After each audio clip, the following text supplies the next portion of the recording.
훅 인터뷰. 모두를 위한, 모두를 향한, 모두의 궁금증 훅 인터뷰. 2차 재난지원금 언제 누구한테 얼마씩 주느냐, 다 줄 수 있느냐, 정치권에서 논의가 활발합니다. 그런데 제1차 재난지원금 그 효과는 얼마나 있었을까요? 궁금해집니다. 이 내용 먼저 물어보겠습니다. 최백은 건국대 경제학과 교수 모셨습니다. 안녕하세요. 네, 안녕하세요. 2차 재난지원금 지급 여부가 지금 뜨겁게 논쟁이 되고 있습니다. 교수님은 어떻게 생각하십니까? 이거는요. 예. 지금 당장 줘야 되고요. 네. 모두에게 그냥 다 줘야 된다. 이게 기술적으로나 선별은 기술적으로 불가능해요. 잠시 설명드리겠지만요. 네. 그다음에 경제적으로도 모두에게 주는 게 가장 베스트입니다. 일단 주고. 예. 일단 주고요. 주고 빨리 줘야 됩니다. 주는 지금, 것도 빨리 줘야 됩니다. 예, 지금 뭐냐면 국회 이동주 의원이 네. 긴급하게 조사를 했는데 네. 8월 17일 그러니까 8.15 그 집회 이후에요. 8월 17일부터 일주일간 이 소상공인들의 매출액 조사를 했어요. 예. 했는데 1년 전에 비해서 마이너스 18%포인트가 그러니까 18%포인트가 줄어들었어요. 네. 일주일 사이에. 예. 그만큼 지금 그러니까 상황이 굉장히 지금 빠르게 악화되고 있습니다. 지금 악화되고 있고 지금 3단계 격상으로 가는 길목이어서 좀 더 위축될 것 같은데. 당연하죠. 그래서 빨리 줘야 된다는 예. 거죠. 재난지원금이 소비 확산과 경제 활성화로 바로 이어집니까? 예, 이거는 있잖아요. 네. 우리가 그 통계청에서 발표하는 그 경제 동향들이 있습니다. 네. 그걸 보게 되면요. 일단 뭐냐면 소상공인들이 하는 그 소매 판매액이 5월 달부터 정확하게 증가를 하기 시작해. 지난해에 비해서요. 네. 그것도 뭐냐면 지역화폐를 쓸 수 있는 이 소상공인들 대상으로 백화점 이런 데는 마이너스 행진이 여전히 지속되는데. 재난지원금이 효과를 봤다고 볼 수 있나요? 당연하죠. 예. 네. 두 번째는 뭐냐면은 일자리 감소가 취약계층 일자리 감소가 4월 달에 정점을 찍으면서요. 그다음부터 좀 완화되기 시작했습니다. 네. 그것도요. 그다음에 우리가 2, 4분기에 OECD 국가들 성장률 결과가 나왔는데 우리나라가 가장 1등을 했어요. 그 이유가 이 민간 소비 지출이에요. 예. 그러니까 수출이라든가 기업 투자는 여전히 마이너스 행진을 하고 있었는데 2분기에도 민간 소비 지출만 플러스로 반전을 합니다. 그게 이제 그러니까 이 재난지원금 효과라 이거예요. 예. 재난지원금을 지금 속히 다 줘야 된다 이렇게 말씀하셨는데 홍남기 경제부총리나 우리 경제팀에서는 그렇게 생각하지 않는 것 같아요. 예. 그게 지금 그러니까 그 잘못된 주술에들 걸려 계시는데. 주술이요? 예. 그리고 일부 정치인들은 무지의 결과고요. 자, 주술부터 얘기하죠. 예. 첫째 뭐냐면 기술적으로 이게 선별이 불가능한 이유가요. 예. 우리가 재난지원금이라는 것은 일종의 사회적인 재난으로 인해서 생긴 경제적 충격. 우리가 수해 피해가 생기게 되면 침수가 되면은 보상을 해 주잖아요. 정부가 그러니까 일정하게 그러니까요. 한 네. 200만 원 정도씩이요. 집 네. 침수됐을 때. 그런 것처럼 사회 재난으로 인한 경제적인 충격, 소득 후퇴에 대해서 정부가 좀 보존을 해 주겠다는 거예요. 예. 근데 우리가 2분기 가계 소득이 발표가 됐어요. 22일 날에요. 그걸 보게 되면은 상위 10%부터 하위 10%까지 전체 계층이 다 소득이 후퇴가 됐어요.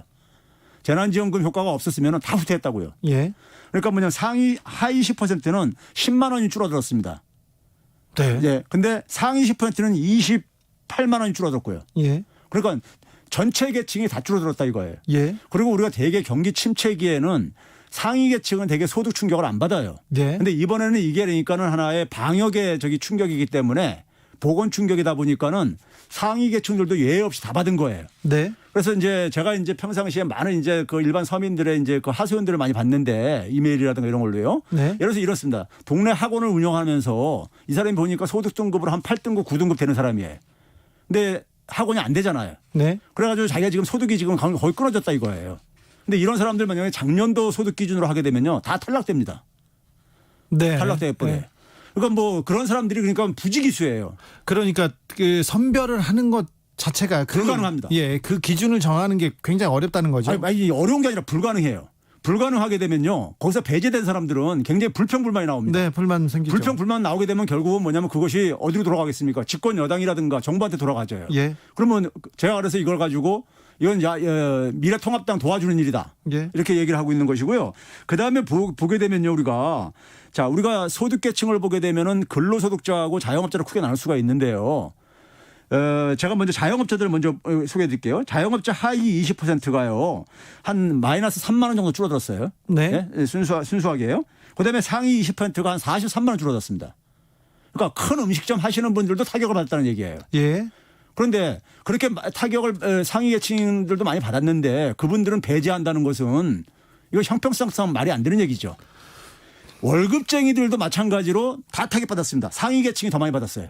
네. 예. 네, 코로나 시대에 거의 소득 뭐 줄어들었다. 그 예. 경제적으로 어려움 겪고 있다는 사람들이 많습니다. 예. 근데 정부에서 선별 지급에 무게를 싣고 있는 모양새입니다. 홍남기 경제부총리는 또 지급을 위해서는 100% 국채 발행 불가피하다 이런 얘기도 했는데 예. 지금 교수님 좀 화나셨죠? 예. 네. 홍남기 부총리하고 이 정부의 지금 선별 지급 이런 것 때문에 화나셨어요? 예, 이게 왜 그러냐면요. 우리가 국가 부채를 얘기할 때는 국가 부채 비중을 가지고 얘기를 해야 됩니다. 네. 우리 개인들도 그러니까 소득이 많은 사람하고 적은 사람하고 네. 똑같이 부채를 비교를 할 수는 없잖아요. 그렇죠. 국가도 마찬가지입니다. 네. 그러니까 GDP 대비 국가 부채의 비중을 우리가 얘기를 해야 되는데 예. 했는데 제가 계산을 해봤어요. 네. 14조 3천억 원을 주게 되면은 부채가 그만큼 증가하죠. 국가 그렇죠. 국채를 발행해서요. 예. 그다음에 뭐냐면 소득도 그만큼 증가합니다. 최소한요. 네. 그렇죠. 주머니에 돈들이 들어오는 거니까요. 그렇죠. 그다음에 또 한 가지가 있는 게 뭐냐면요. 자, 사람들이 14조 3천억 원을 받게 되면은 쓸 게 아닙니까? 써야죠. 쓰죠. 네. 쓰면 뭐냐면 음식점에서 그걸 결제를 하게 되면은 네. 부가가치세를 내죠. 예. 세금을 거치는 게 있습니다. 정부에. 네. 그건 정부의 부채를 줄여주는 효과가 있죠. 예. 그렇죠. 조금 줄여주겠죠. 그래서 그걸 가지고 다 종합적으로 해서 계산을 해보니까요. 네. 안 줄어들어요. 하나도요. 아, 그래요? 국가 부채 비중은요. 43.5%에서 안 줄어들어요. 그래요? 안 늘어나요. 그러니까요. 그런데 거꾸로 안 주게 되면 어떤 결과가 나오느냐. 오늘 이주열 한국은행 총재가 예. 마이너스 한 1.1%포인트 정도 하나 더 하향 조정했죠. 올해 경제 성장률 1.3% 마이너스 1.3%. 그러니까 그게 0.2에서 마이너스 0.에서 마이너스 1.3이니까 네. 마이너스 1.1%포인트를 하나 하락시킨 거예요. 예, 예. 그거를 고려했을 때 제가 계산을 해보니까요. 얼마가 나오냐면요. 43.5%에서 44%로 증가합니다. 예. 0.5%포인트가 오히려 증가해요. 왜 그렇냐면요. GDP가 감소하는 거니까요. 네. GDP가 감소, 국가 부채는 안 증가하더라도 돈 안 줬으니까요. 예. 그 대신 GDP가 감소하잖아요. 마이너스 1.1%포인트만큼요. 네. 그게 20조가 넘게 감소가 되어져요. 예? 그러니까 분모가 감소하니까 국가 부채 비율은 증가를 하죠. 예. 거기다가 뭐냐면 자영업자들 도산하지요. 그다음에 뭐냐면 임시직, 일용직 일자리들 날아가죠. 많은 일자리들이요. 그러면은 어느 게 더 바람직한 선택이냐 이거예요. 자, 지금 교수님은 계속해서 지금 급히 바로 다 주자 이렇게 얘기하는데 네. 홍남기 경제부총리 그리고 김상조 정책실장은 그거 어렵다 이렇게 얘기를 계속 하는 것 같은데요. 그거 때문에 화난 것 같은데 좀 천천히 가시죠, 교수님. 근데 아니, 자, 교수님이 이렇게 얘기를 하면 예. 그러면 정부나 예. 청와대에서는 잘 안 듣습니까? 이 얘기를? 이게 안 듣는 사람들이 있고 듣는 사람들이 있죠. 예. 예. 근데 기재부에서는 네. 기본적으로 그러니까는 이 기재부도 그런 거 다 공무원들이 다 그런 게 아니라요. 네. 주로 이제 그러니까 책임을 맡고 있는 예. 이 기재부에서는 1차 때도 예. 선별적으로 맞죠? 예. 줘야 된다. 그렇습니다. 계속 안 주려고 계속 그랬었죠. 버텼죠. 예. 그랬었죠. 그러다가 타이밍도 놓치고 예. 예? 그러다 보니까 효과도 그러니까 적게 나타나고 그렇게 됐죠. 빨리 줘야 되는데 예. 빨리 줘야 효과가 더 있습니까? 예. 근데 빨리 예를 들면 경제 정책은 타이밍이 굉장히 중요해요. 예. 자, 예를 들어서 지금부터 한 달 이후에 주게 되면요. 한 달 동안에 많은 자영업자들 쓰러지는 사람들이 생기잖아요. 그 쓰러지고 나면 그 사람들 부채 빚만 남습니다. 폐업하고 나면요. 네. 다시 재계약도 힘들어요. 예? 지금 폐업이 지금 계속 줄 폐업이 예상될 정도로 절체절명에 아주 어려운 시기군요. 지금 제가 아까 얘기했잖아요. 18%포인트란 이미 그러니까 지난 일주일 사이에 지금 벌써 감소가 됐다고요. 예. 그러니까 제가 지금 그 학교가 건대에 있는데요. 네. 거기도 상권이 굉장히 형성돼 있는데. 그렇죠. 1학기 때 수업을 못 했잖아요. 네. 그래서 그 사람들이 굉장히 타격이 엄청나게 컸어요. 그래서 폐업하는 가격이 근데 많았죠. 2학기 때 그래가지고 좀 한숨 좀 돌릴까 했어요. 대면 수업 이제 복개가 되면서. 네. 근데 지금 이게 또 8.15 저 집회로 거되면서 지금 분노 게이지가 폭발 지경입니다. 그분들이요. 네. 주변에.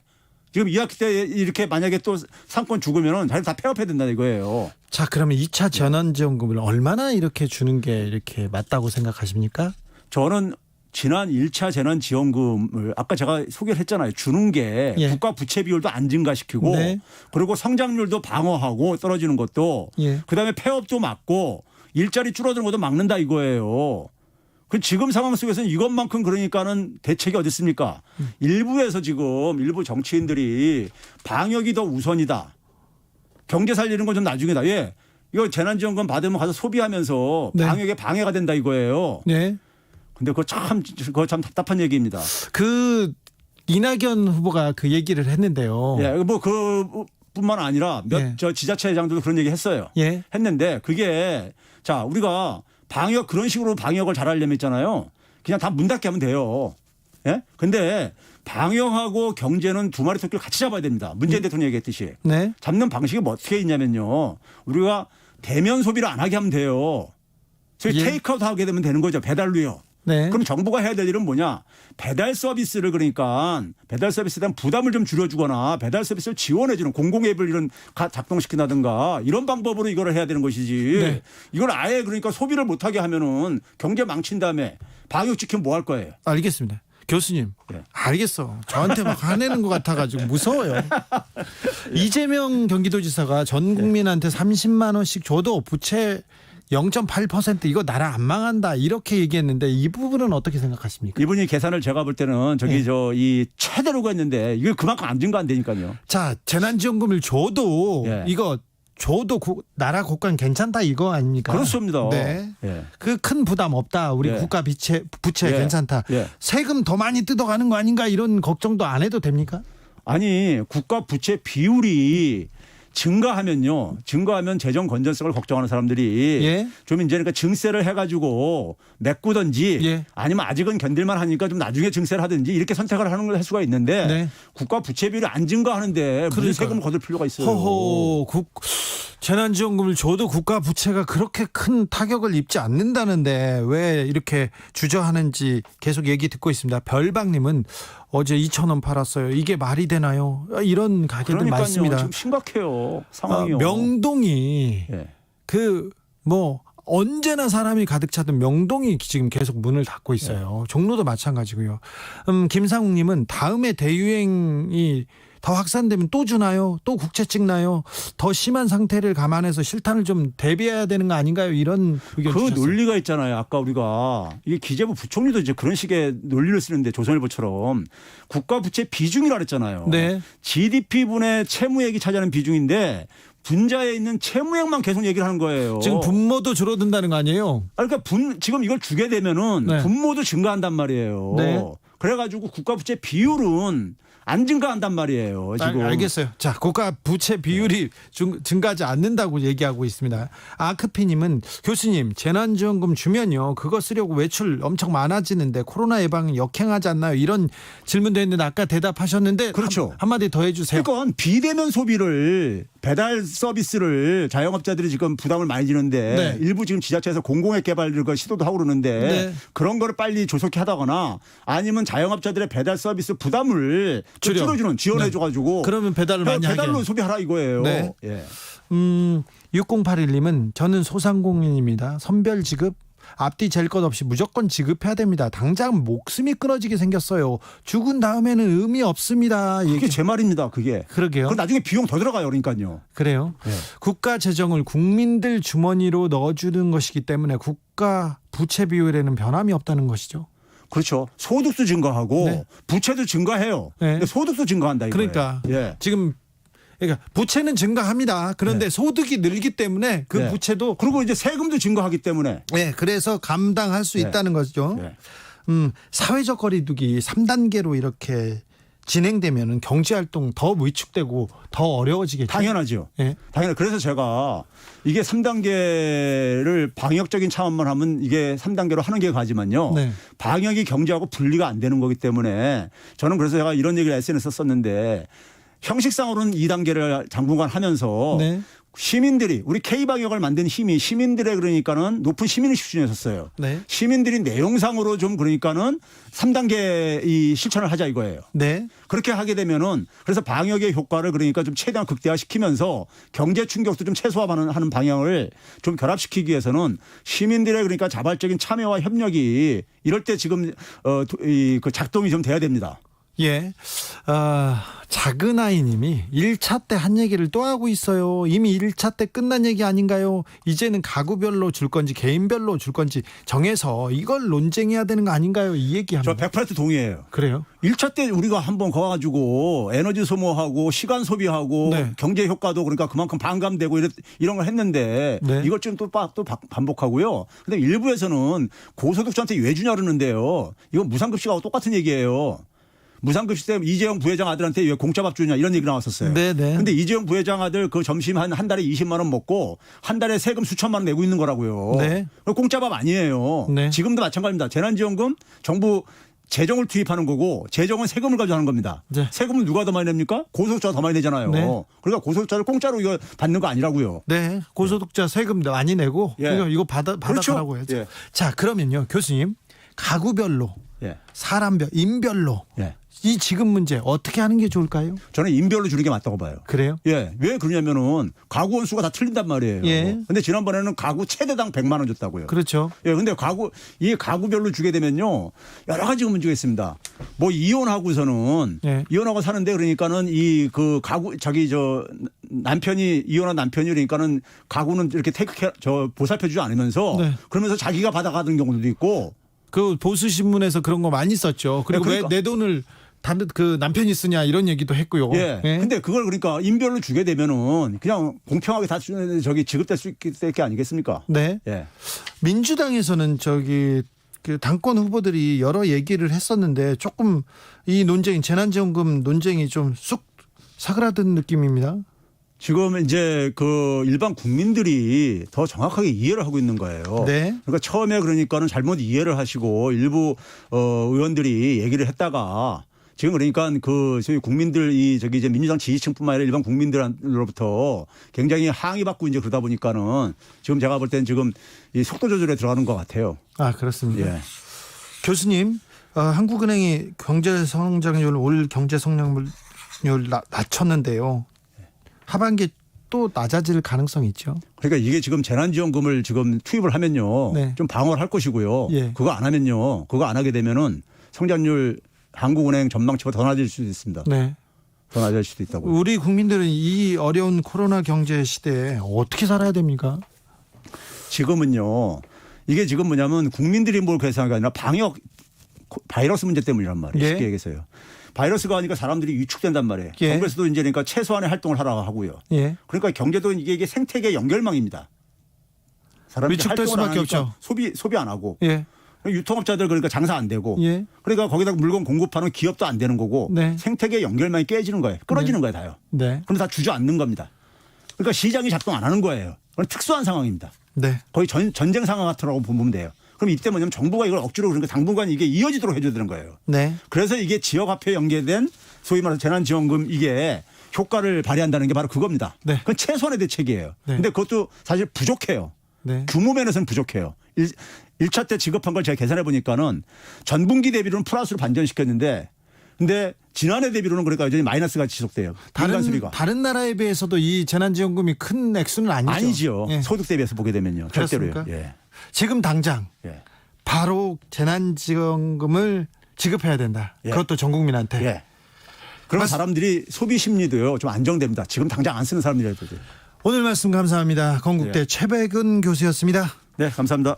6663님이 3대 독자 죽고 나서 심폐소생술 하면 뭐합니까? 안 살아납니다. 숨 붙어 있을 때 심폐소생 시켜야죠. 지금 시국이 그렇습니다. 소상공인 중소기업 다 죽기 전에 살려야 됩니다. 이런 의견이 있었습니다.